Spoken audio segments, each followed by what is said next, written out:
Libro El Camino a Cristo, escrito por Elena G. de Wright. Capítulo 2. La necesidad más urgente de todo ser humano.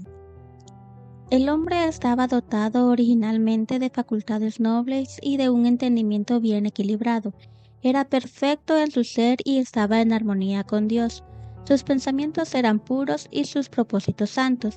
Pero a causa de la desobediencia, sus facultades se pervirtieron y el egoísmo reemplazó al amor.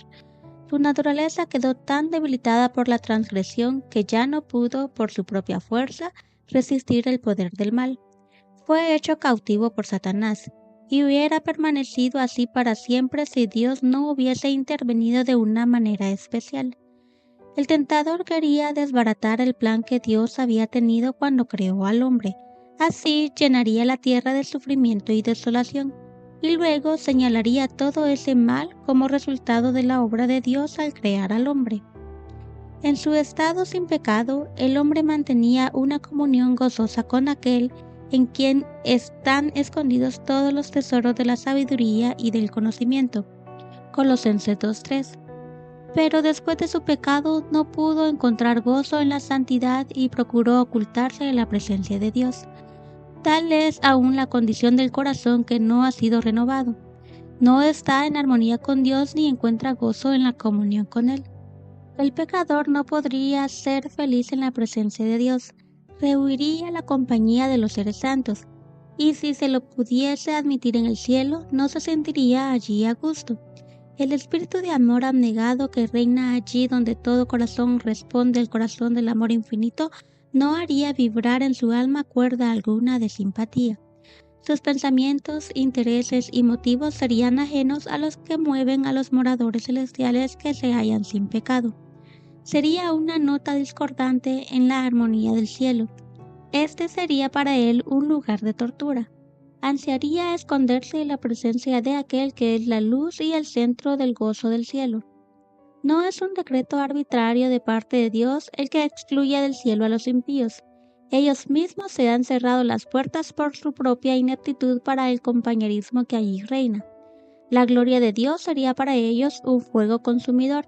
Desearían ser destruidos a fin de ocultarse del rostro de aquel que murió para salvarlos. ¿Hasta dónde llega el esfuerzo humano? Es imposible que escapemos por nosotros mismos del foso del pecado en que estamos sumidos. Nuestro corazón es malo y no lo podemos cambiar. ¿Quién de la inmundicia puede sacar pureza? No hay nadie que pueda hacerlo. Job 14:4. La mentalidad pecaminosa es enemiga de Dios, pues no se somete a la ley de Dios ni es capaz de hacerlo. Romanos 8:7. La educación, la cultura, el ejercicio de la voluntad, el esfuerzo humano tienen su propia esfera, pero no tienen poder para salvarnos. Pueden producir una corrección externa en la conducta, pero no pueden cambiar el corazón ni purificar las fuentes de la vida. Es necesario que haya un poder que obre desde el interior, una vida nueva de lo alto, antes que el hombre pueda convertirse del pecado a la santidad. Ese poder es Cristo. Únicamente su gracia puede vivificar las facultades muertas del alma y atraerla a Dios y a la santidad. El Salvador dijo: quien no nazca de nuevo, a menos que reciba un corazón nuevo, nuevos deseos y nuevos propósitos y nuevos motivos que lo guíen a una nueva vida, no pueden ver el reino de Dios. Juan 3:3. La idea de que lo único que hace falta es desarrollar lo bueno que existe en la naturaleza del hombre es un engaño fatal. El que no tiene el Espíritu no acepta lo que procede del Espíritu de Dios, pues para él es locura. No puede entenderlo, porque hay que discernirlo espiritualmente. 1 Corintios 2:14. No te sorprendas de que te haya dicho, tenéis que nacer de nuevo. Juan 3:7. De Cristo está escrito, en él estaba la vida y la vida era la luz de los hombres. Juan 1:4. De hecho, en ningún otro hay salvación, porque no hay bajo el cielo otro nombre dado a los hombres mediante el cual podamos ser salvos. Hechos 4:12. No basta comprender la amorosa bondad de Dios ni percibir la benevolencia y la ternura paternal de su carácter. No basta discernir la sabiduría y justicia de su ley y ver que está fundada sobre el eterno principio del amor. El apóstol Pablo veía todo esto cuando exclamó: «Estoy de acuerdo en que la ley es buena, la ley es santa y que el mandamiento es santo, justo y bueno». Pero en la amargura de su alma agonizante y desesperada añadió: «Pero yo soy meramente humano y estoy vendido como esclavo al pecado». Romanos 7, 16, 12 y 14. Ansiaba la pureza y la justicia que no podía alcanzar por sí mismo, y clamó: «Soy un pobre miserable, ¿quién me librará de este cuerpo mortal?». Romanos 7:24. La misma exclamación de corazones agobiados se ha producido en todos los lugares y en todos los tiempos. Hay una sola contestación para todos: «Aquí tenéis al Cordero de Dios que quita el pecado del mundo». Juan 1:29. Ejemplos notables. Muchas son las figuras por las cuales el Espíritu de Dios ha procurado ilustrar esta verdad y hacerla clara para las almas que anhelan verse libres de la carga de la culpabilidad. Cuando Jacob huyó de la casa de su padre después de haber pecado engañando a Esaú, estaba abrumado por el peso de su culpa. Se sentía solo, abandonado y separado de todo lo que le había hecho valiosa la vida. El único pensamiento que sobre todos oprimía su alma era el temor de que su pecado lo hubiese apartado de Dios y dejado desamparado del cielo. Embargado por la tristeza, se recostó para descansar sobre la tierra desnuda. Estaba rodeado únicamente por las solitarias colinas y cubierto por el brillante manto de las estrellas de la bóveda celestial. Después de que se hubo dormido, una luz extraña embargó su visión, y he aquí que de la llanura donde estaba recostado, una inmensa escalera simbólica parecía conducir a lo alto, hasta las mismas puertas del cielo, y los ángeles de Dios subían y descendían por ella, mientras que, procedente de la gloria de las alturas, se oyó la voz divina pronunciando un mensaje de consuelo y esperanza. Así fue revelado a Jacob lo que satisfacía la necesidad y el ansia de su alma: un Salvador.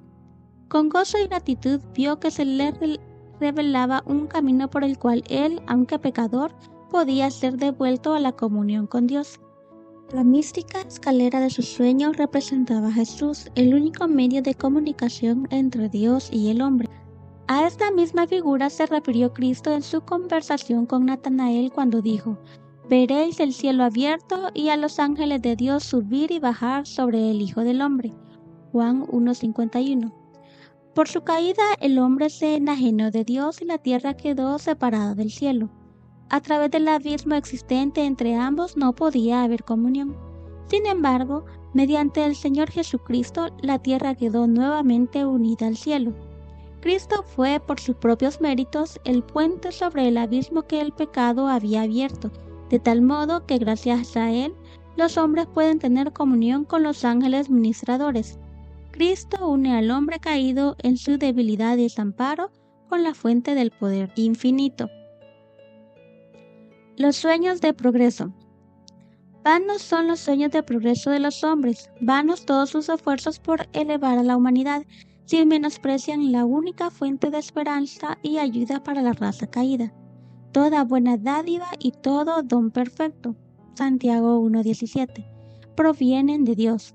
Fuera de él no hay verdadera excelencia de carácter, y el único camino para ir a Dios es Cristo, quien dice: «Yo soy el camino, la verdad y la vida. Nadie llega al Padre sino por mí». Juan 14:6. El corazón de Dios suspira por sus hijos terrenales con un amor más fuerte que la muerte. Al dar a su Hijo, nos ha vertido todo el cielo en un don. La vida, la muerte y la intercesión del Salvador, el ministerio de los ángeles, la súplica del Espíritu Santo, el Padre que obra sobre todo y por todo, el interés incesante de los seres celestiales, todo es movilizado en favor de la redención del hombre. Oh, contemplemos el sacrificio asombroso que fue hecho para nuestro bien. Procuremos apreciar el trabajo y la energía que el cielo consagra a rescatar al perdido y hacerlo volver a la casa del Padre. Jamás podrían haberse puesto en acción motivos más fuertes y energías más poderosas. ¿Acaso los grandiosos galardones por el bien hacer, el disfrute del cielo, la compañía de los ángeles, la comunión y el amor de Dios y de su Hijo, la elevación y el acrecentamiento de todas nuestras facultades por las edades eternas, No son incentivos y estímulos poderosos que nos instan a dedicar a nuestro Creador y Redentor el amoroso servicio de nuestro corazón. Y por otro lado, los juicios de Dios pronunciados contra el pecado, la retribución inevitable, la degradación de nuestro carácter y la destrucción final se presentan en la palabra de Dios para amonestarnos contra el servicio al diablo. ¿No apreciaremos la misericordia de Dios? ¿Qué más podía hacer Él? Entremos en la debida relación con aquel que nos ha amado con amor asombroso.